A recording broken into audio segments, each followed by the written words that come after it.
Hi,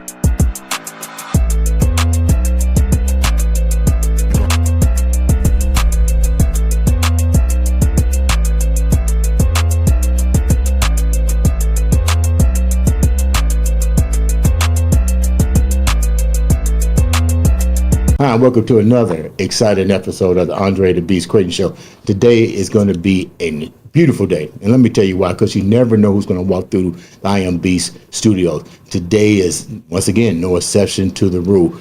Let me explain this journey of this young man.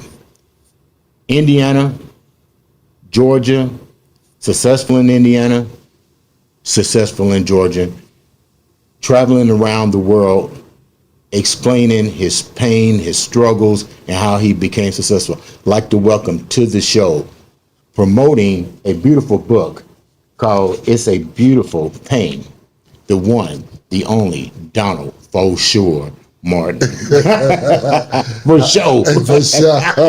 Now, if it was some white people, you'd say for sure. Absolutely. What's up, big dog? Man, thank you, bro. I'm doing great, man. First of all, I want to say thank you for the opportunity to have me on your platform to be able to express who I am. Okay. It's a beautiful pain. Before we get into this, tell a little bit about who you are, because you're originally from Indianapolis, Indiana, correct? Yes. By the way, I'm Flint, Michigan. Okay. So I'm been here since high school. Okay. So I'm claim I'm a Hoosier. What high school did you go to? I went to George Washington High School. Okay. The best school. Hey, IPS school. Okay. Yeah, in the state. So I went to George Washington High School. I came here at the age of 13, moving from Flint. Flint was one of the worst cities to live in at that time. Still one of the worst cities to live in, and it was drug infested. And so my mom said I was headed that way, where I was going to be probably. It's only two things you did in Flint. You either played basketball or you sold drugs. So really, I was pretty good at basketball, but drugs, because I had my uncle was big time in that. Rest his soul, but he was big time in that, and I wanted to be just like him. And my mother was like, "Nope, it's time to move to Indianapolis." I used to come to Indianapolis when I was younger because we had family, and I moved at 13 and been in Indianapolis from 13 to I've been gone 46 years of age. So, man, I'm a father of three. You mentioned, slow down a second. Yeah. You mentioned Flint. You mentioned your uncle. You mentioned your mom. Was your father involved in your life during this part in Michigan? No, my father, so I was born in Chicago. My father didn't come into my life later until about 16 or 17 when I moved to Indianapolis.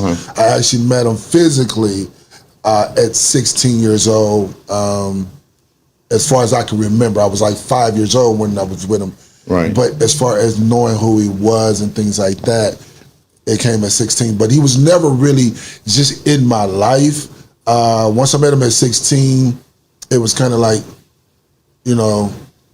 my father, but we didn't never have a relationship. We actually got a better relationship in 2016. He passed in 2017, but we actually got a better relationship ending as he passed away.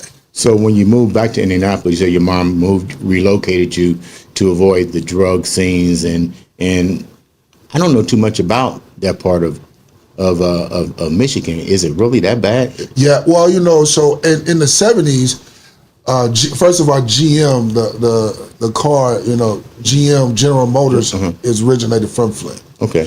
So in the 70s, Flint was the Beverly Hills of the Midwest. Okay.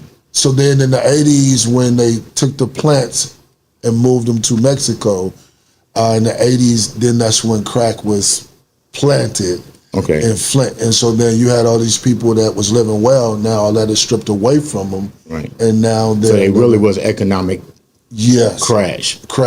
And then so when the crash happened, drugs came in, and then we had a lot of young men that you can make money in doing that. And so I seen that lifestyle. I seen my uncle come over to my mom. So my mom is the oldest. So my mom was 14 years older than my uncle. But my mom, everybody called my mom. Like my grandmother called my mom. Okay. Like my aunts and everybody called my mom. So my mother was like the matriarch of the family. So everything came over to my mom. Like, so what, people wanted to go out, you bring your children over to, my cousins was like my brothers and sisters, because they would party, their parents would party, my mother didn't. So then they would come over to my home. So I would see my uncle come over, big old table, he'll bring hundreds, all the money he done made, and tell me like, nephew, get the ones out. And so I wanted to be like him. He had a nice home in the suburbs of Flint. He lived well. Now, were they products of the General Motors company? They worked for General Motors, your family? No, they never worked. My family migrated from Chicago. Okay. But once again, they came in that right at the tail end of General Motors leaving, trying to get in, but they had already boomed. Right, because even when General Motors, then businesses leave. Right. So there was no job, no employment opportunities. So you seen the opportunity to be able to sell dope, and that's what it became a lavish lifestyle. So then you wound up having to come to Indianapolis. Your mother said, enough is enough. I got to protect my son. Yes, sir. You have brothers and sisters? Yeah, so I have three brothers. So let me go back. So my father had three children by three different women. Okay. So I have two sisters. With my father had three children. I'm the son. I have two sisters. I got a sister old enough to be my mother. Wow. Yeah, I got nieces and nephews. I got a niece and a nephew. Wait a minute, let me hit you with this. It was the 3rd of September.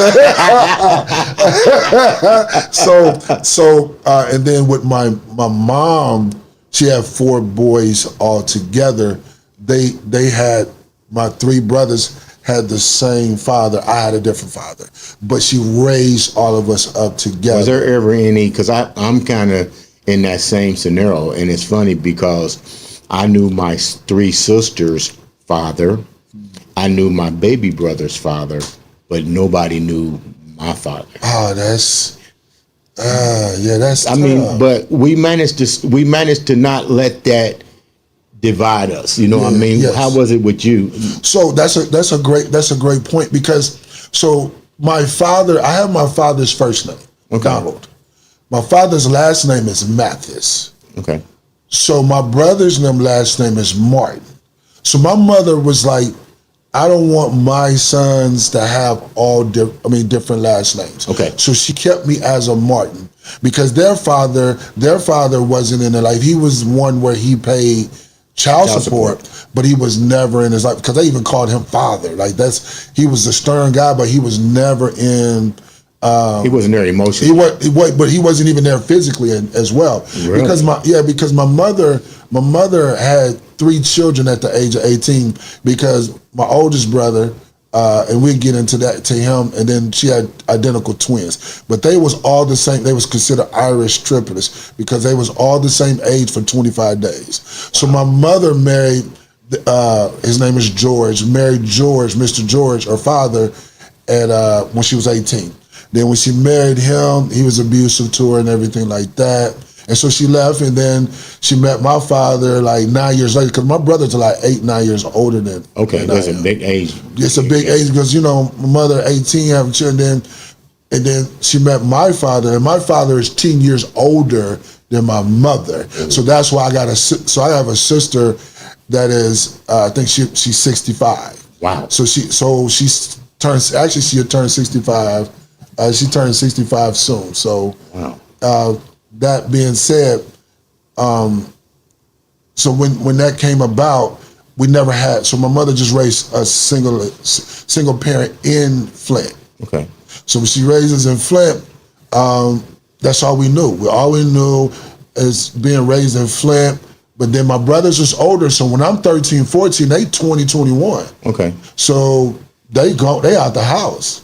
Right. So then she's like, well, it's time for us to move to Indianapolis. We came to a funeral in 1989 in February, to a funeral. My great uncle passed away, and we had the repast, and she's like, you know what, son, we're gonna move here. And I was glad, because I was failing 8th grade. Mm-hmm. I hated school. I was getting bullied, and the only thing I knew what I was gonna do is I'm gonna join my uncle. That's my mindset, Right. And I'm gonna do what I do. What about your brothers at the time? You do. I know when you say they were in their 20s and stuff, their mindset probably isn't there. Did they help you? What was their response when your mom decided to relocate you to Indianapolis? Because you still have that family tie. Yeah, so they was good with it at first because they was good with it because the thing is, great thing I credit my brothers. They was hustlers. They did a lot of dirt in life. Mm-hmm. But me being the younger one, they said, "Baby, bro, we're not gonna let you do what we do. There's something different about you. You got something on your life, and we don't know what it is, but they know, yeah. But you're different. So we're gonna do all the dirt. We're gonna do all the stealing. We're gonna do everything, and we'll bring you back the benefits of it. Right.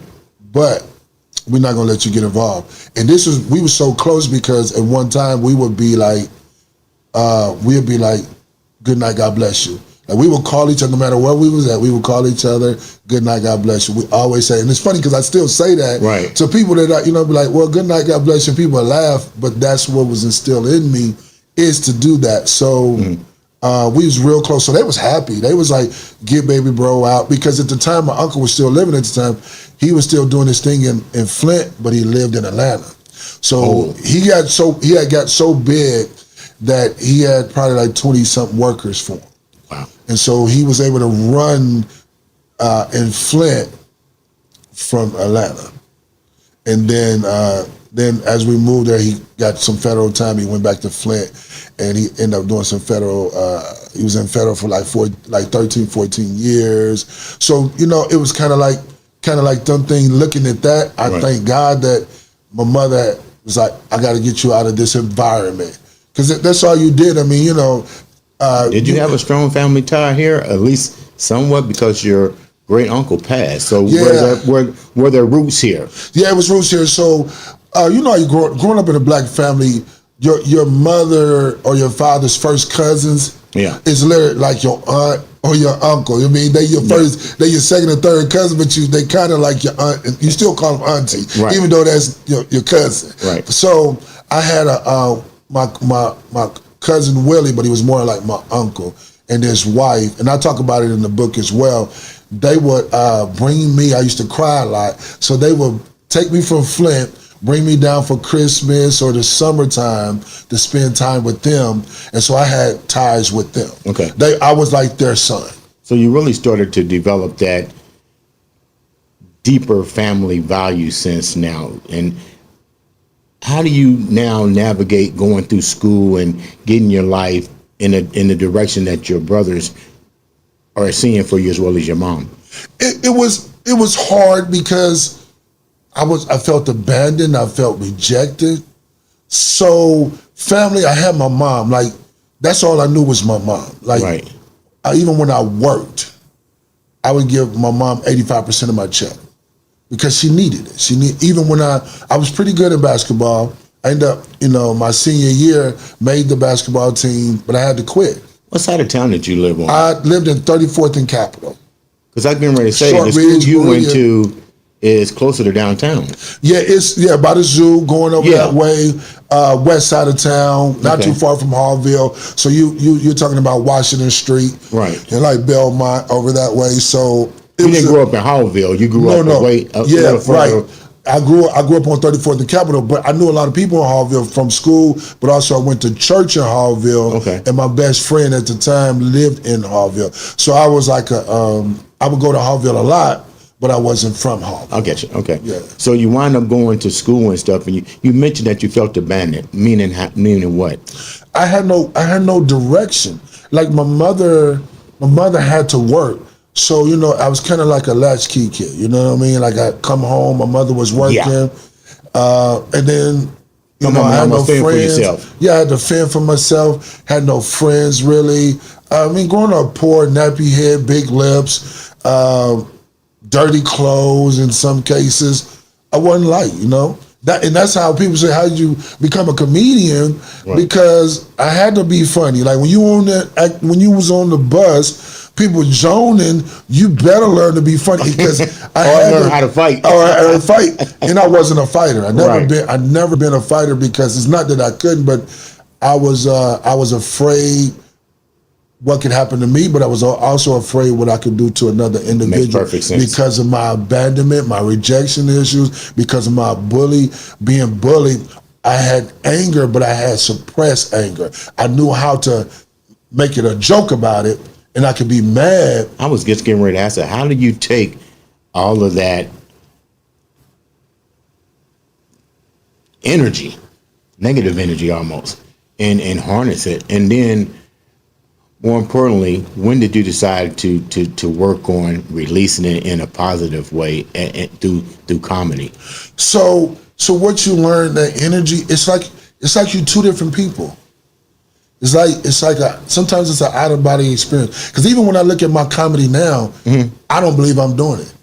You know what I mean? I look like I don't believe people pay me to be funny. Like, I mean, I'm going to Gary, all these. I be on the plane and I be looking at the other planes. I'm a kid from Flint, Michigan, from Indianapolis, Indiana. Grew up poor, grew up with nothing. Now, so that's the first. So then it's like an out of body experience for me. So then I use all my pain and make a joke about it.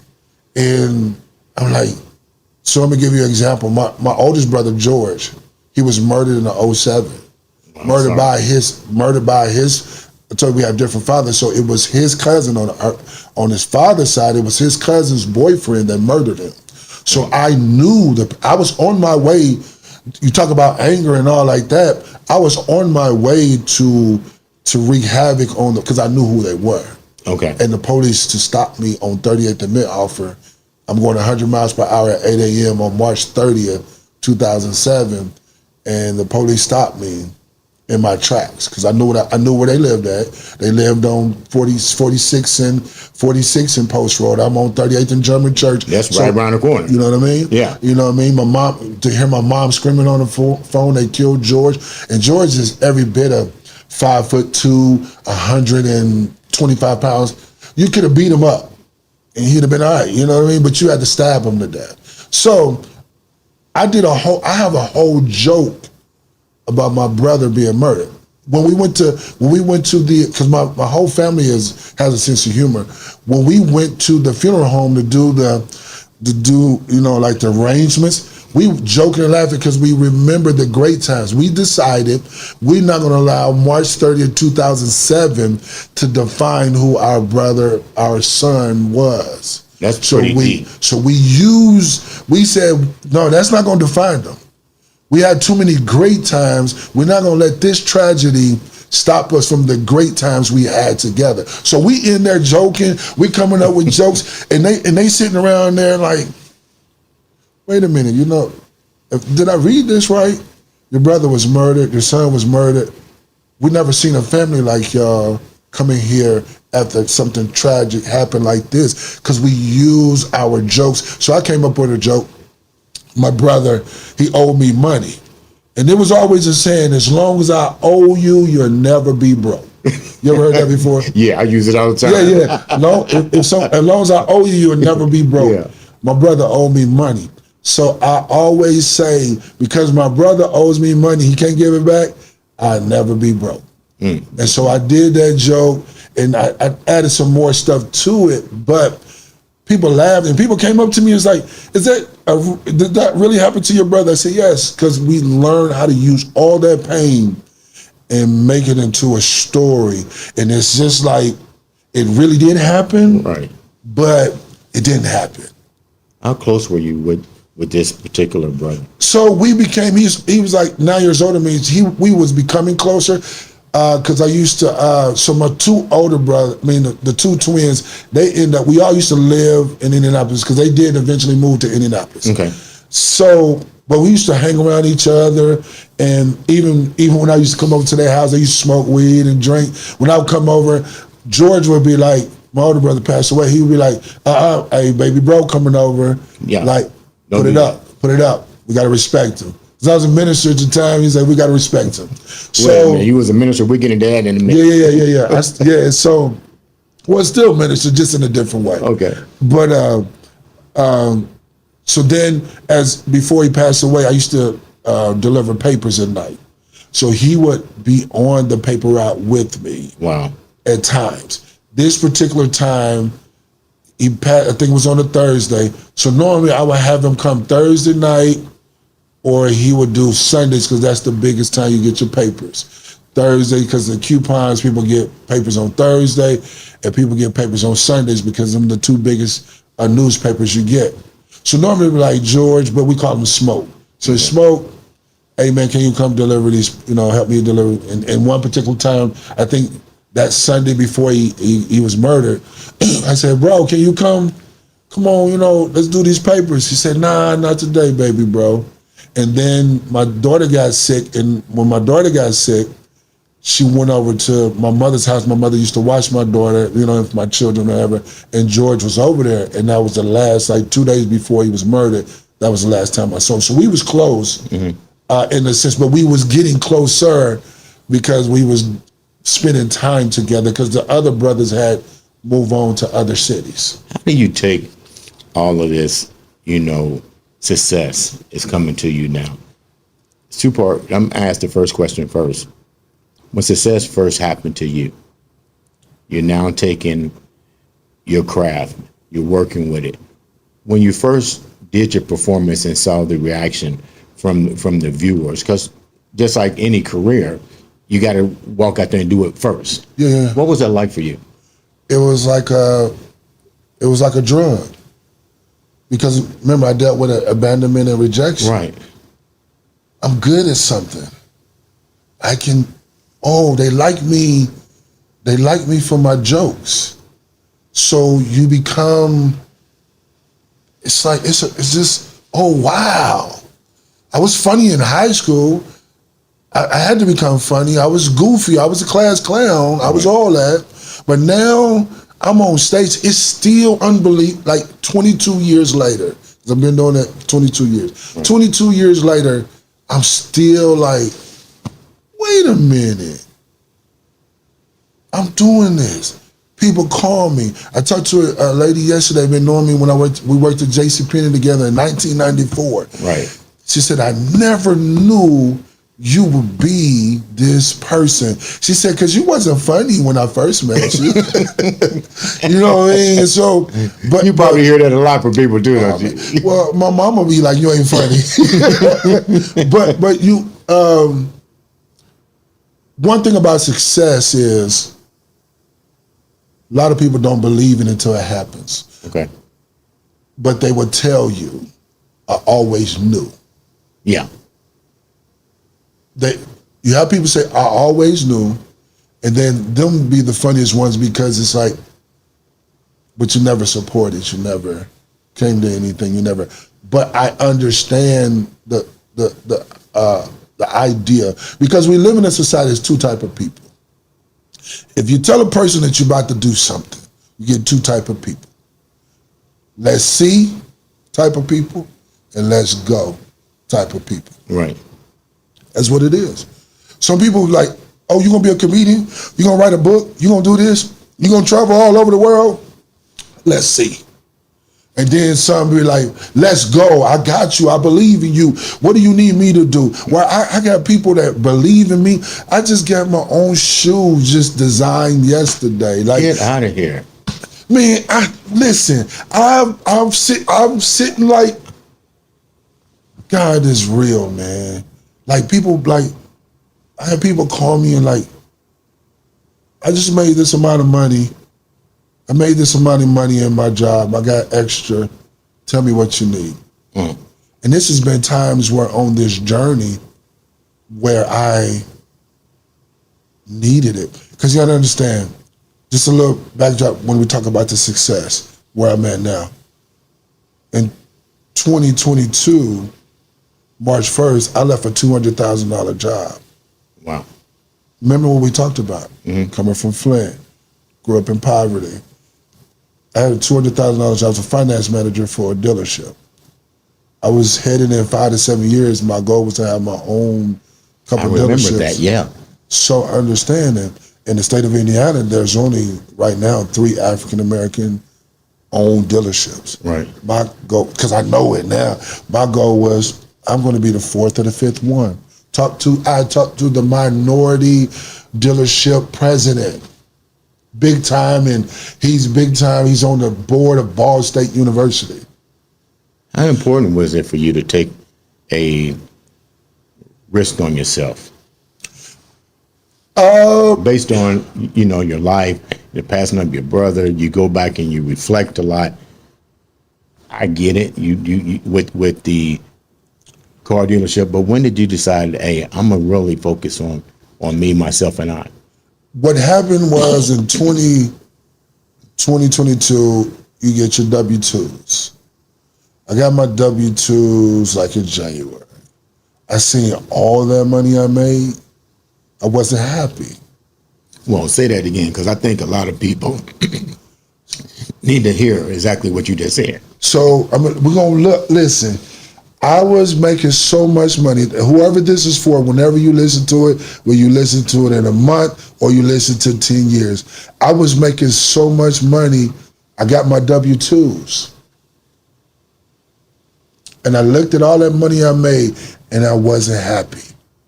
So then that's when I said, it has to be more to life than this. Home, I had the home, big TV, 80-inch TV, basketball, NBA style basketball court, half court in my backyard. Had a gazebo, we watched movies. Me and my wife at the time, we fed July 4th of 2020, we fed over 100 people with us and another neighbors.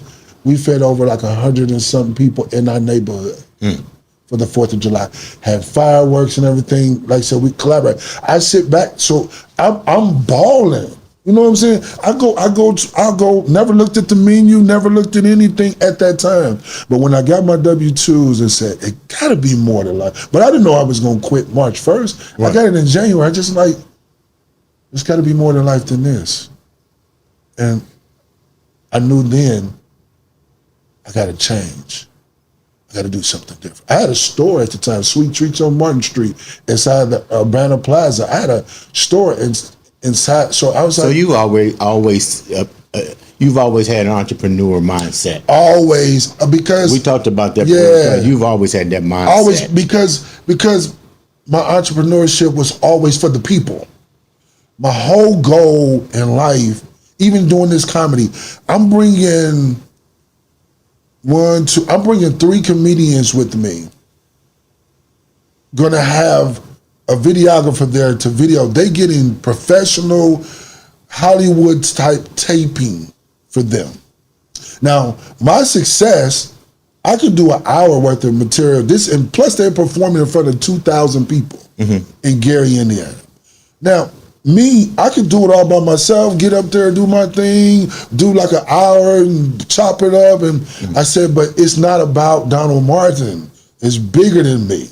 So I always think about the next individual because I dealt with abandonment, I dealt with rejection, and I never want anyone to feel like I felt. So whoever, and when I come in the presence of anybody, whether it's the janitor, whether it's the president, whether it's someone, you know, you see people like at the airport that's pulling the trash and all, I speak to them. Them are my main people I speak to, and not just, hey, how was your day? Anything I can do for you. What's going on? You know, I'm a jokester and I'm a people person. Hey, what's going on? It's good to see you. Know, I was here last week. Yeah. Man, I see the way you was moving. Let me go. You know what I mean? So my entrepreneur is always about how can I be impactful and benefit someone else? Because that's all I'm here for. I am here to make to help someone's day to be better. There's a lot of your emotions in this book. Yeah. How much of that emotion do you bring to the stage? Oh man, I bring a lot of emotion, pretty much all that. I mean, I have cried on stage. Because even when I go out there and I see all these people and they laughing, I stop in the middle of my jokes and be like, man, I just appreciate y'all laughing. You know what? You ain't have to come here. You could have been anywhere today, but you came to hear me. Yeah. Like I got people in Gary right now. That's why it's emotional. Like on my way there, I'll probably be crying till I get there. And then to think that I got people that is like, I want to buy your book. And then I got my videographer. She does T-shirts and stuff. Shout out to Terry Cronin. She does all that, and so she created a whole T-shirt line for me just for Gary. Right. She said, you don't owe me anything. I'm doing this for you. Right. So my emotions is really on there because my emotions is more, I get to see these 3 comedians that's on my team. I'm more excited for them because I feel like a father as far as in the comedy game, because I'm going to get to see them on stage and I want to see their reaction when they walk out there and they see 2,000 people. Wow. Yeah. I'm gonna sit back in that, back in the back room and be like, yes, kill it. Be so funny. Be so funny when I get up. I don't even care if they laugh at me. Wow, that's deep. Because it's not about me. A lot of people don't even say that. That's been on the show. That's a key word. It's not about me.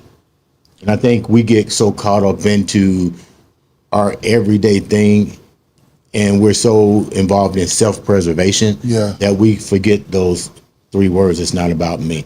Because that's how you because the blessing is when I see you succeed, when I see you succeed, when I see anyone. Because at the end of the day, we have to understand, especially as people, what God has for you, whatever is for you, is for you. It was designed just for you. So it doesn't matter. It's enough on the table. Like even the platform you have, it's a lot of people doing podcasts. Right. Podcasts are going up every day. Every single day. But you could have easily been like, man, I don't want to do this no more. It's already saturated. But you have an audience, whether it's 10 or 10,000. It doesn't matter. Somebody may not see this podcast 2035. Yeah. But that's when they need to see it. Boom. Boom. That was deep. Right. That's when they needed to see it. Because all we're doing is planting seeds. Right. That's all we do. Somebody else will come along. Like you have children? Oh yeah. So you can tell your child something and they act like they ain't never heard. They act like you from an alien, and then they can go to school or they can go have a boyfriend or a girlfriend. They say the same thing you say, and all of a sudden they got an epiphany. Oh my God, I can't believe they told me this. And you looking like, didn't I tell you that? I told you that a long time ago. But understand, what you just did is we plant seeds. And so that's my goal. Like I said, I'm more excited for them. Like, I'm gonna take pictures with them and like, hey, they doing their thing. They was hilarious. And so that's what keeps me with my success. My success is never to say I'm successful. My success is to tell you and show you, and with my journey, you can do it. It can be done. I'm just want to be that tangible person. I know you didn't see Tyler Perry. I know you didn't see Oprah. I know you didn't see them on TV. Right. But I want to be that tangible person where you can call up and say, I have people call me all the time. I need advice. Well, I know you're too busy. I'm never too busy. Right. I need advice. I need to know how to do this comedy show. I need to know how to do this business. I need to know how to work on this comedy. Like even with my book, I have people, they say, you're a different person, because I hold myself accountable in that book. I went through 2 divorces. That's kind of deep when you say you hold yourself accountable. Because when it says, the book is, it's a beautiful pain, I'm the beautiful pain. Understand? At the end, you'll find out the beautiful pain. I went through molestation. I went through rejection. I went through the law system. I went through all these things, but I went through 2 divorces. I went through all the rejections, but I can't blame. I'm 48 years old. When are you going to start blaming people? When are you going to start blaming because your daddy went in your life? When are you going to start blaming? My mother was told to have an abortion. It's in the book. When you gonna stop blaming? Then when I begin to look at myself in the mirror, that's the last chapter. Mirror, mirror. I looked Donald Martin in the mirror and I said, you're a pain, but you're beautiful. That's deep. Before we wrap up, first of all, thank you so much for coming on the show. I'm honored. And sharing not only It's a Beautiful Pain, but the fact that you're a beautiful life. And the fact that you said some empowering words here that, heck, I'm about ready to start crying. But now you're down in Atlanta, real quick. What's that like for you down in Atlanta? Oh man, it's like Black Hollywood. but the entrepreneurship, just to see our culture down there, to be able to see where you just see the culture of progressiveness, being progressive, and so I love it down there. The thing is, this is the funny thing about Atlanta. I don't know how long I'll be down there. I'm just on assignment. Okay. It's not my final destination. I like the way that was said. Yeah, it's just my assignment, because you got to understand in life. This is one thing, and I want whoever's listening to understand this. On this journey, there is never an arrival. So that's what you got to understand. Even in your lows or your highs, you got to understand. Even when you high, there's still somewhere else to go. Even when you low, there's still somewhere else to go. So that keeps me balanced. Right. Because even in the success now, I'm not caught up in, oh my God, this is it. I'm caught up in what's next. Before we wrap up, I know you're going to be back and forth in Indianapolis, so my door is always open. Yes, sir. Before we wrap up, I only give this to certain individuals that can definitely motivate me to a whole different level. I'm gonna let you close the show out for me. So listen, if you, my heart is for you, whoever you may be. I want you to understand that no matter what you've been through in life, no matter what's been said about you, no matter what you've been dealing with, rejection, abandonment, divorces, miscarriages, abortions, I don't care what you've been through in life. I'm telling you, I'm not telling you what I done read, I'm not telling you what I done heard, I'm not telling you what I done seen on TV. I'm telling you from experience. Become who you already are. That successful individual is already in you. I dare you to go to the mirror and look at yourself and look into the soul of your eyes and say, I'm becoming who I'm already are. Love you. Let's do it. I believe in you. I don't have to know you to believe you, but I believe in you. And my name is Donald Martin. They call me for show, and I'm just honored to be on this platform. God bless. Donald, how can the individuals get a copy of this book? And we book you for speaking engagements? Yes. How can they do that? So it's a Beautiful Pain. You can go to, it's called beautifulpain.net. You can go there, or you can go to Amazon, and it's a Beautiful Pain. So beautifulpain.net. That's an autographed copy. And then if you want to go to Amazon, just go to Amazon and look up It's a Beautiful Pain. You can get it there from there as well. So speaking engagements, I actually open up. If you want to book me, you can reach me at 317-701-5278. I do travel. And I'm just looking for the opportunity to share what God has done for me. That's it. Ladies and gentlemen, this has been another exciting episode with the one, the only, Donald, for sure, Martin, on the Andre The Beast Crayton. The Beast.